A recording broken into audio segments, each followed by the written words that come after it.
O sea, la razón por la que Jesucristo te da autoridad es para que no vivas en temores. No puedes vivir, como decimos en un buen Spanglish, paniqueado por la situación. No puedes vivir paniqueado porque tienes la autoridad. O sea, no se trata de, gloria, tengo poder para los demonios. No, se trata de que la autoridad que Dios te ha dado, te la dio para que en ti haya seguridad, haya confianza y no vivas en temores.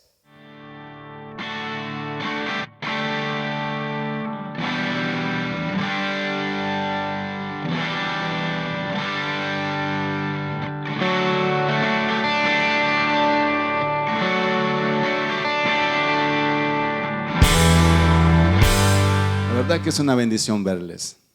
Es una alegría poder compartir con ustedes.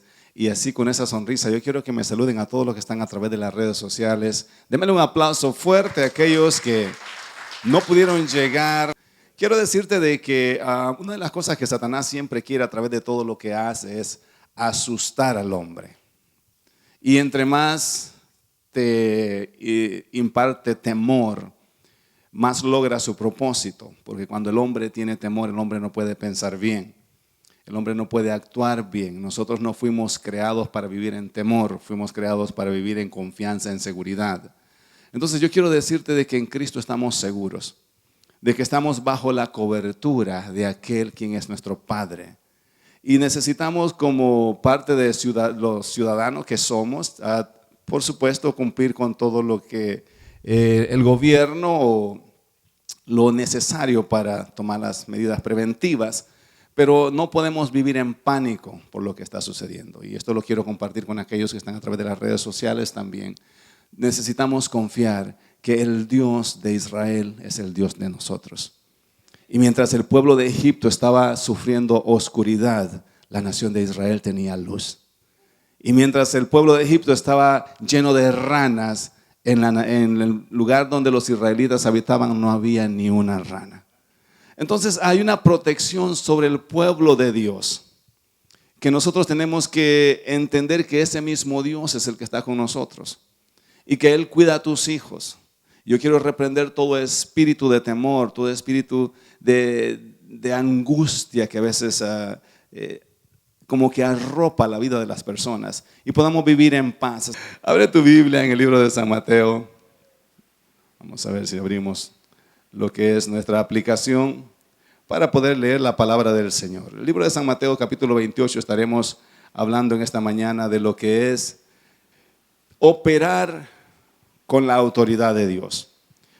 Porque estamos hablando de lo que es un avivamiento y el avivamiento siempre trae un respaldo de Dios. Todos los avivamientos que han existido en la historia han sido respaldados por hombres que le han creído a Dios. Entonces el respaldo de Dios a través de su palabra para nosotros es parte de lo que Dios quiere hacer con nosotros para traer un avivamiento a esta comunidad. Y en el libro de San Mateo capítulo 28, quiero comenzar ahí, vamos a ir directo a la palabra del Señor.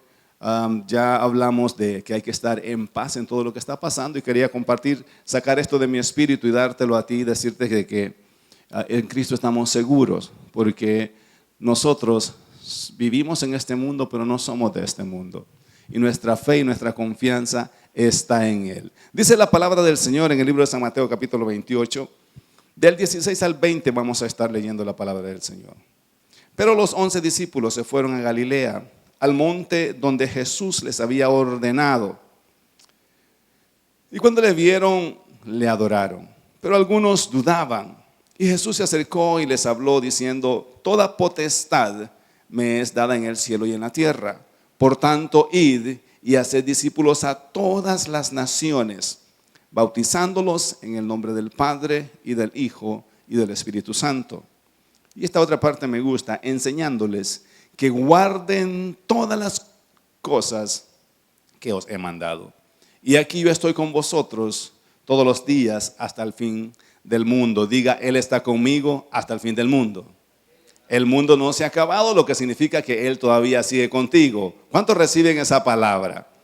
Amén. Yo estaré con vosotros todos los días hasta el fin del mundo. Y me gusta la última, amén. Eso es lo que nosotros tenemos que decir, amén. Quiero hablarte de lo que es operar bajo autoridad. La autoridad espiritual, como todas aquellas cosas que nos pertenecen en Cristo, solamente lo podemos ejecutar a través del creer. El Evangelio de Jesucristo nunca ha sido algo que opera basado en nuestras emociones o basado en nuestros sentimientos. Te lo explico. No se trata así de me siento salvo. La Biblia no dice el que se sienta salvo será salvo. La Biblia dice el que cree será salvo. Amén. Entonces el Evangelio de Jesucristo nunca ha estado basado en cómo tú te sientes o cómo está tu estado emocional. El Evangelio de Cristo siempre ha estado basado en lo que yo creo con relación a lo que la Biblia dice de mí. La Biblia dice que tú eres justo.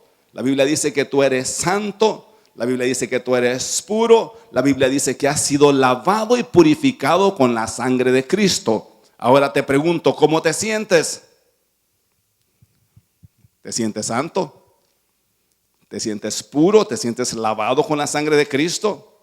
Y es aquí donde tenemos el conflicto con la iglesia de Jesucristo. Porque hablamos basado en cómo nos sentimos y no basado en lo que la Biblia dice con relación a nosotros.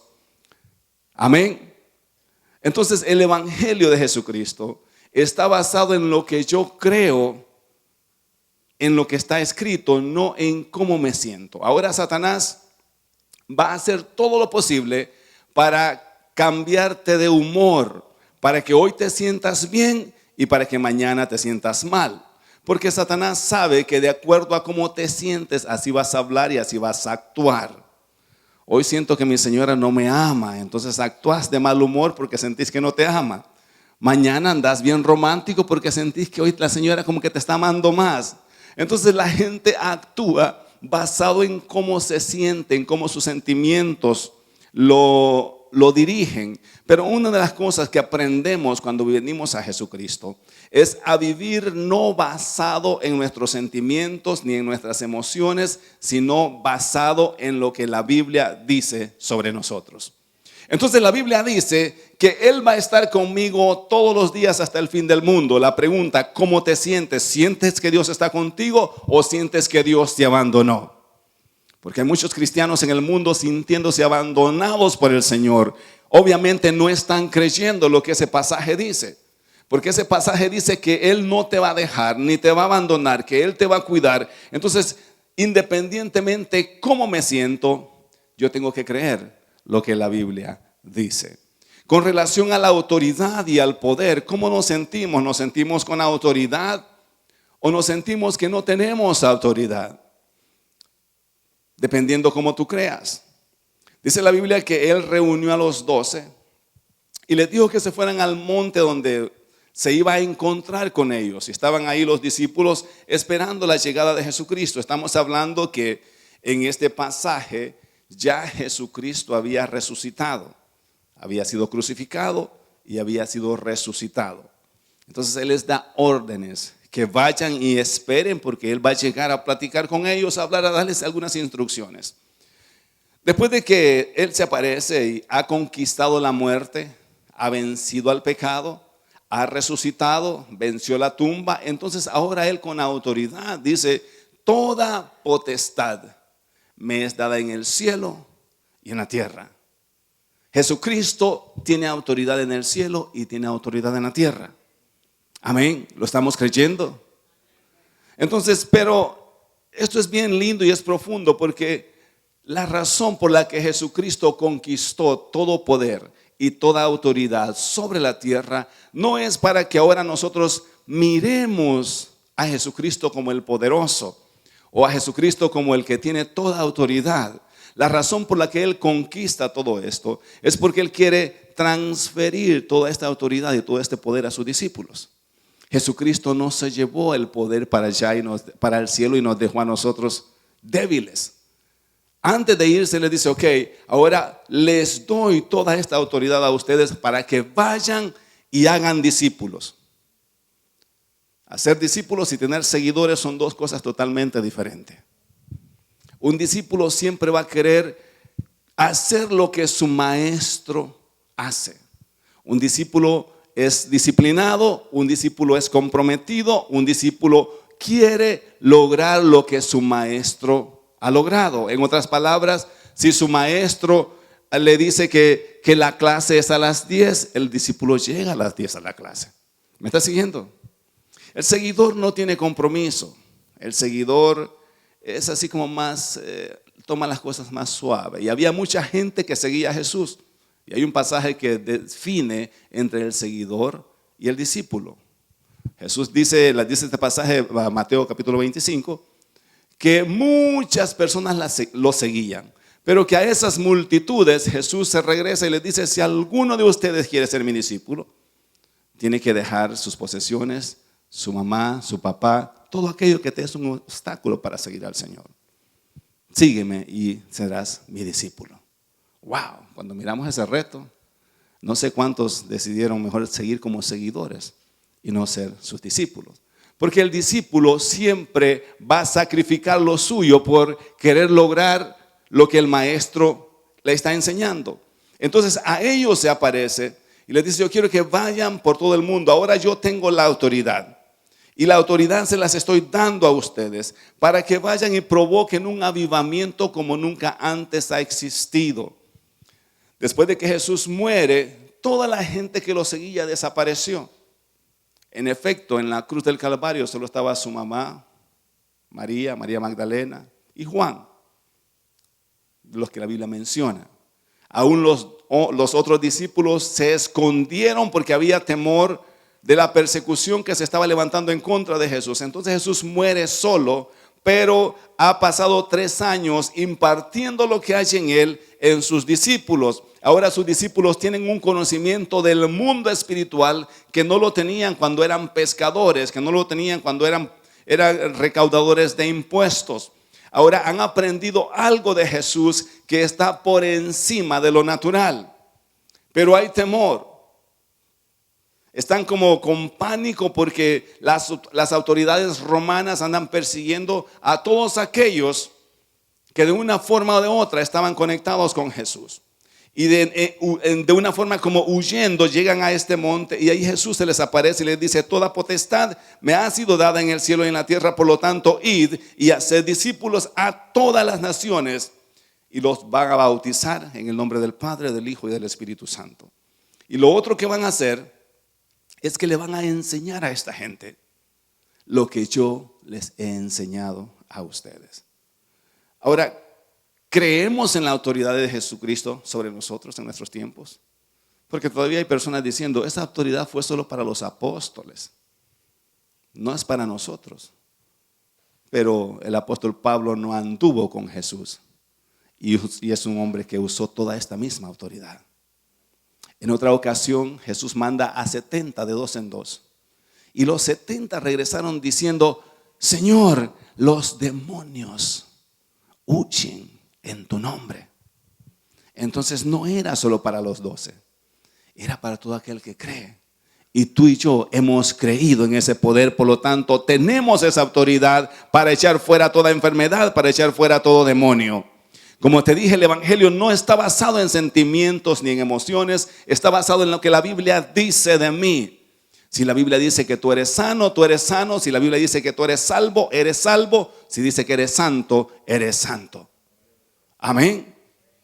¿Cuántos santos hay acá y levantan la mano y dicen amén? Bueno, pastor, eso hay que hablarlo. ¿Hay que hablar qué? Eso es lo que la Biblia dice. Todos los apóstoles no le escribieron a los pecadores, les escribieron a los santos de la iglesia de Corintio, a los santos de la iglesia de Efesios, a los santos.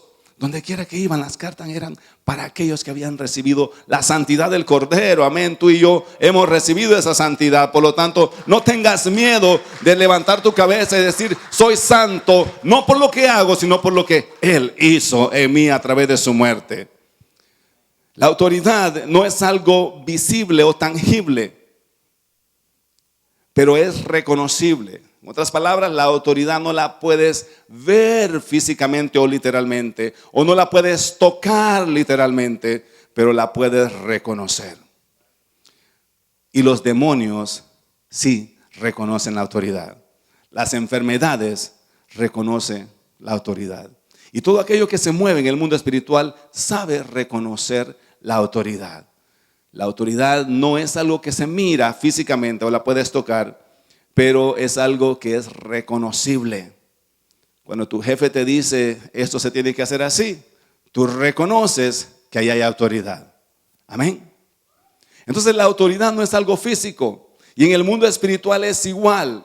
Dios te ha dado a ti y a mí autoridad sobre las enfermedades, sobre los espíritus inmundos, sobre las circunstancias que rodean tu vida. Y aunque alguien no lo pueda ver, tú tienes que creer que eres portador de esa autoridad. Amén. ¿Cuántos se creen con autoridad? Porque la autoridad es algo que alguien delega sobre ti. La autoridad la tienes que recibir a través de alguien que la tiene y te la quiere dar a ti. Ninguna autoridad se puede lograr por mí mismo. O sea, si yo tengo autoridad sobre algo es porque alguien impartió esa autoridad sobre mí.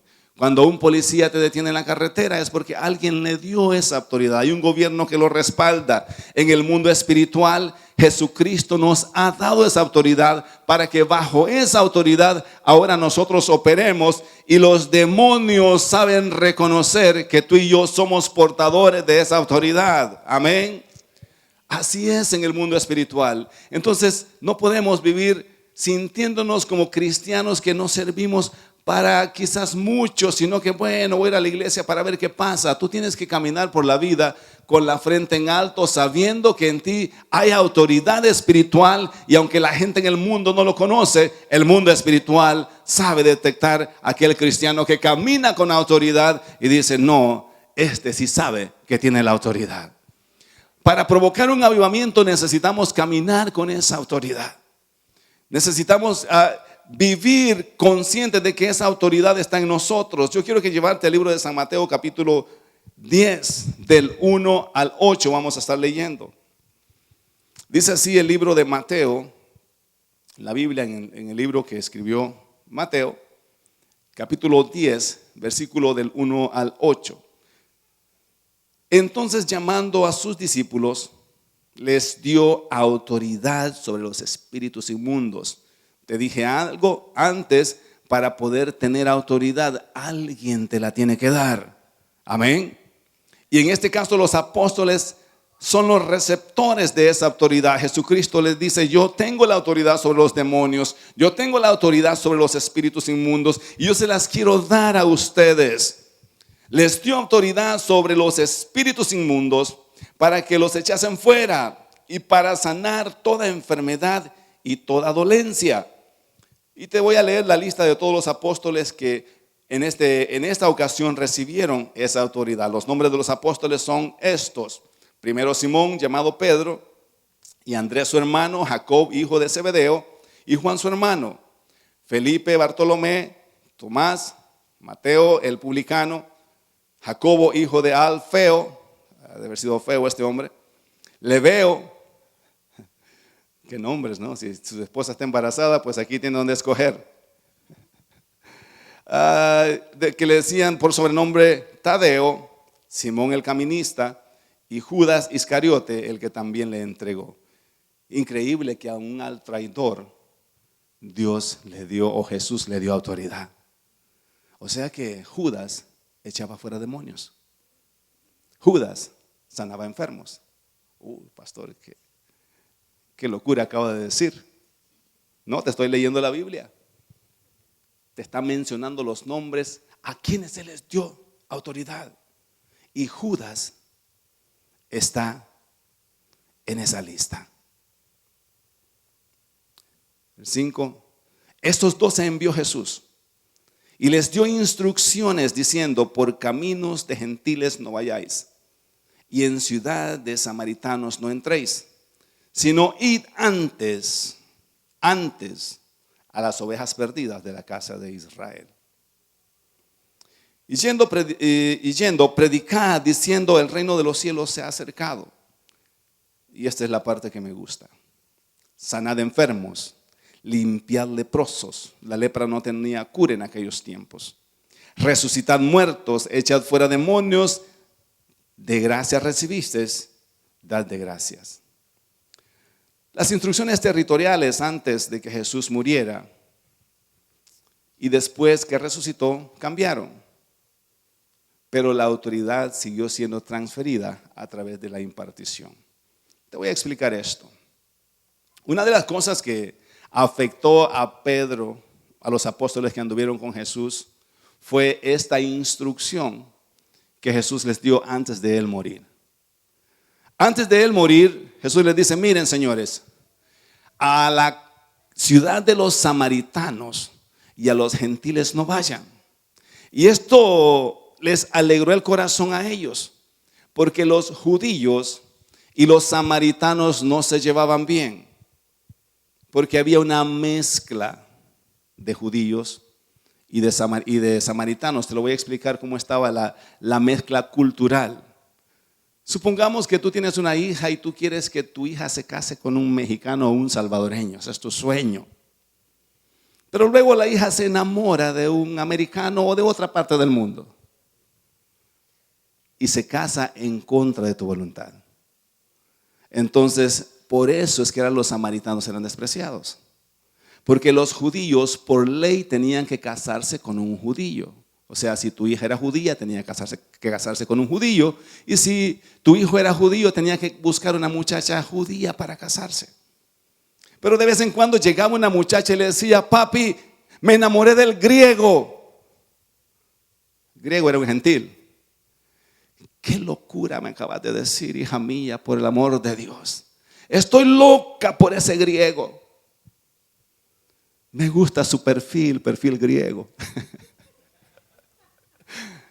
Y el papá le decía: hija, pero que no tenemos judíos guapos, judíos elegantes. ¿Por qué tenés que enamorarte de un griego?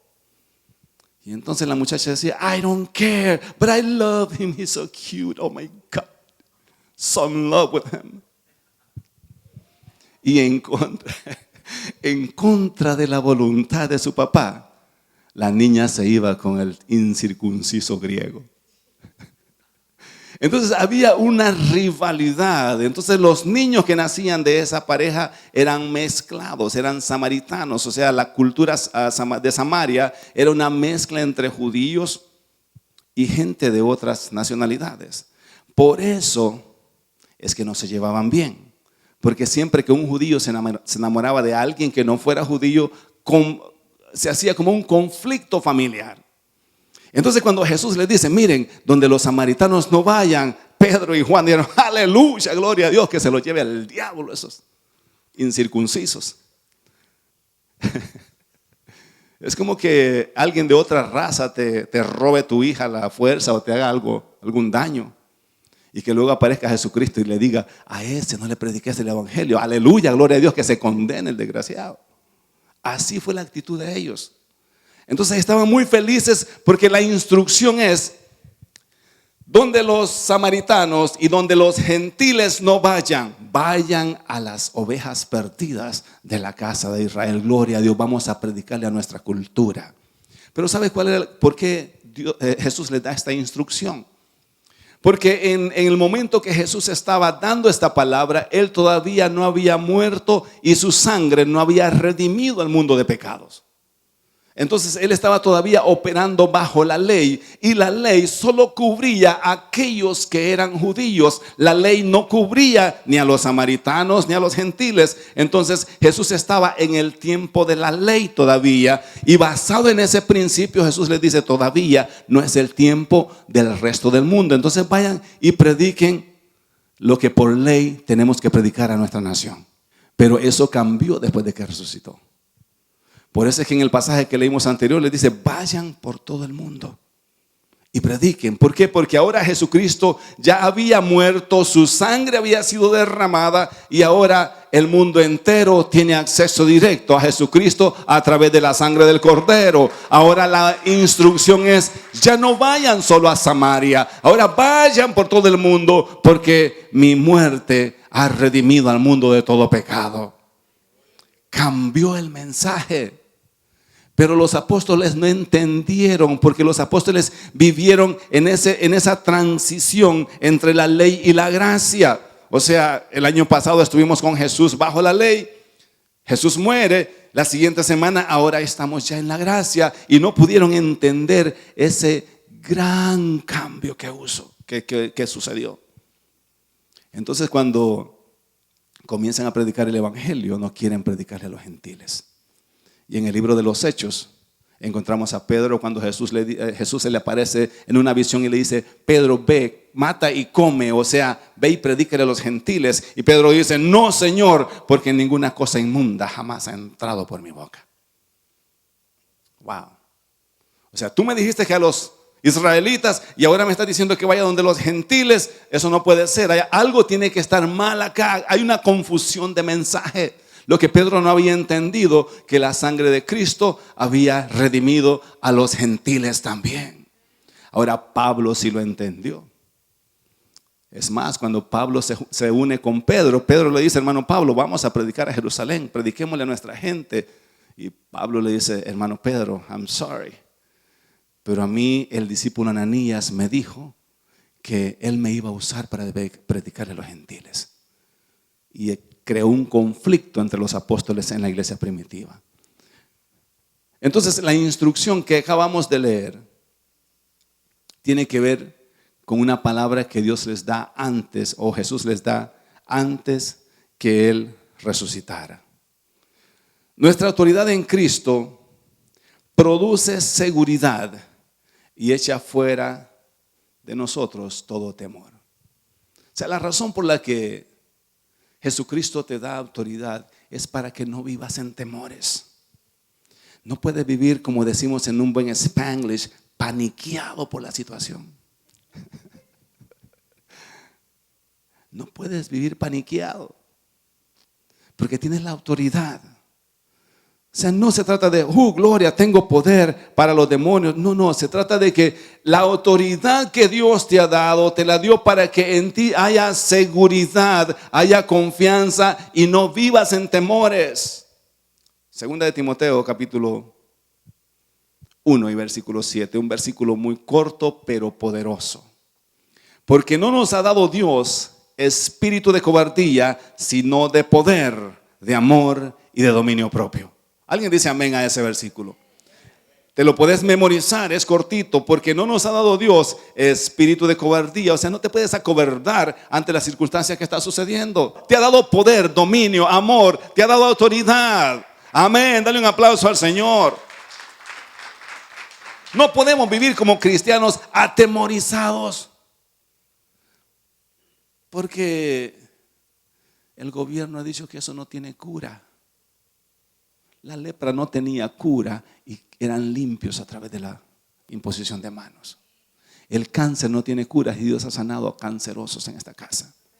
Entonces, aquí no hay ni un virus que pueda penetrar, porque la gloria de Dios está en tu cuerpo y tenemos autoridad sobre toda potestad de los demonios. Amén. No nos ha dado el Señor espíritu de cobardía. Lo tienes que creer, eso es para ti. No es como me sienta, es que me siento atemorizado. No se trata de cómo te sientas, se trata de lo que la Biblia dice de ti. No nos ha dado espíritu de cobardía, sino de poder, de amor y de dominio propio.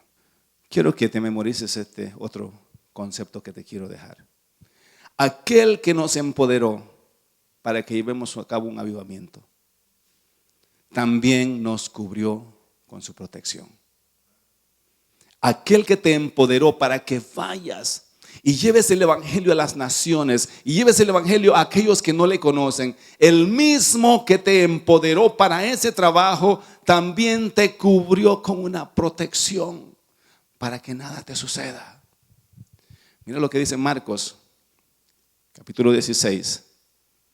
Del 14 al 18 leemos: finalmente se apareció a los 11 mismos. Aquí ya Judas se había ahorcado. Habían quedado 11. Estando ellos sentados a la mesa.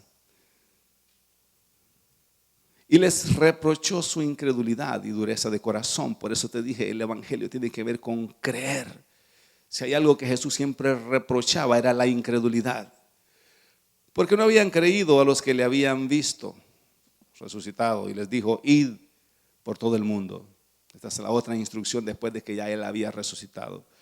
Al principio les dijo, vayan a las ovejas perdidas de Israel. No vayan donde los gentiles, no vayan donde los samaritanos. Pero ahora que ya resucitó, que su sangre ha redimido al mundo de pecado, ahora les dijo, id por todo el mundo. Amén. Y predicad el evangelio a toda criatura. El que creyere y fuere bautizado, o sea, el que creyere, el evangelio se trata de creer, mis hermanos, no de sentimientos. El que se sienta, no. El que creyere y fuere bautizado será salvo, mas el que no creyere ya será condenado. Y estas señales seguirán a los que creen. En mi nombre echarán fuera demonios, hablarán nuevas lenguas, tomarán en sus manos serpientes, y esto lo tienes que subrayar. Y si bebieren cosas mortíferas, no les hará daño. Sobre los enfermos pondrán sus manos y sanarán. Mientras Jesús caminaba por la tierra, en la ley de Moisés estaba escrito que antes de tú comer tenías que lavarte las manos. Eso lo hacía la nación de Israel por ley. Por eso es que cuando los discípulos estaban comiendo y no se lavaron las manos, los fariseos le reprochan a Jesús esa acción. Y le dicen, tus apóstoles comieron y no se lavaron las manos, quebraron la ley. Y Jesús les da una respuesta que va en contra de todo lo que está sucediendo en el mundo ahora. A veces me pregunto cómo reaccionaría Jesús si estuviera en estos tiempos. Jesús siempre hablaba cosas en contra del sistema. Y tú y yo necesitamos aprender esos principios. Jesús les dice esto, ¿saben qué, señores? Lo que contamina al hombre no es lo que el hombre come, no es lo que entra en el hombre. Lo que contamina es lo que sale. El mundo está contaminado por lo que salió de la boca de alguien. Alguien dijo que ese virus no tiene cura, y esa palabra ha contaminado al mundo entero. ¿Estás entendiendo cómo funcionan las cosas en el mundo espiritual? Ahora, si Jesús viene a ministerio de restauración de una forma física, obviamente Él está acá en su espíritu, y te dice, iglesia, lo que contamina no es lo que el hombre come, sino lo que sale del hombre. ¿Cómo lo tomarías? No, eso va en contra. Si todo el mundo nos está diciendo que nos lavemos las manos, que por las manos sucias se nos puede ir el virus. Jesús te está diciendo, no te preocupes. O sea, tienes que lavarte la mano como parte de una costumbre de higiene. O sea, tienes que lavarte las manos, bañarte también, peinarte. O sea, es parte de lo que hacemos todos los días.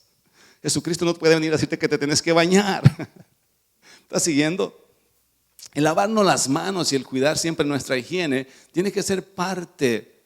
Y la razón por la que estaba en la ley de Moisés era por eso.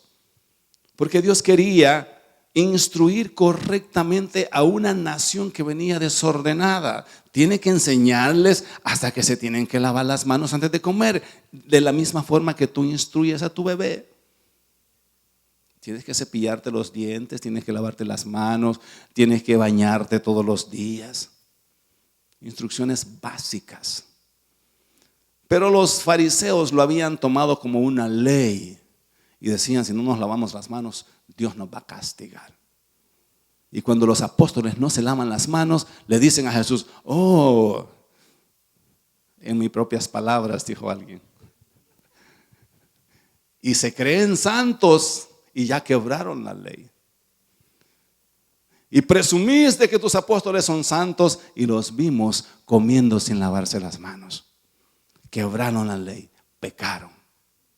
Porque para los israelitas o en el Antiguo Testamento, pecar era desobedecer lo que estaba escrito en la ley, en las 613 leyes y en los 10 mandamientos. Eso era pecado. O sea, no cambió para nosotros pecado, o después en la gracia, pecado es todo aquello que ofende a Dios, aunque no esté escrito en la palabra del Señor. Pero para los judíos pecado era desobedecer al pie de la letra lo que estaba escrito. Entonces acusan a los apóstoles de que habían pecado porque no se habían lavado las manos. Y Jesús les dice, lo que contamina al ser humano no es lo que él ingiere o lo que come, sino lo que sale del ser humano. Eso es lo que contamina. O sea, lo que tú hablas, lo que tú dices, lo que tú piensas, tu actitud. Eso, dijo Jesús, es una pandemia más grande que lo que el hombre puede comer. Amén. Tienes que tener cuidado de quién te contamina con sus palabras. No de quién te contamina con un virus.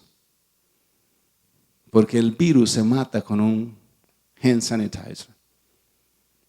Pero las palabras de alguien, eso contamina más. Y era eso a lo que Jesús se estaba refiriendo. Físicamente hemos recibido la autoridad sobre todo aquello que puede afectarnos. Dice que estas son las señales que te seguirán a ti y que me seguirán a mí. Que en el nombre de Jesús vamos a echar fuera demonios. ¿Sabías que las pestilencias son demonios? Hay un espíritu que la Biblia lo menciona, llamado Betzebú. Y es una combinación de un nombre de un demonio llamado Baal-Zebus, que cuando lo traduces no tiene una traducción exacta, pero se puede interpretar como el señor de las moscas o el señor de los insectos, porque es un espíritu que se mueve en todas las pestilencias.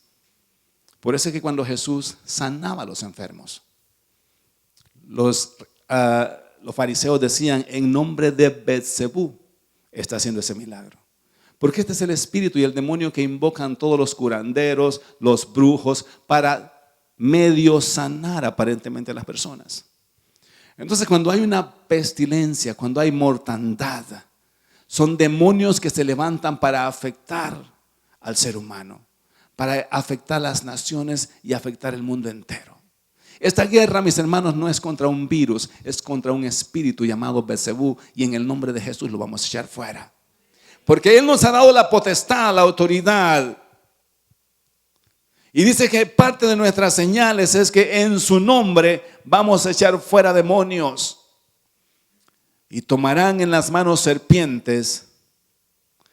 Y si comieren cosa mortífera, no les hará daño. ¿Cuántos creen esa palabra en esta mañana?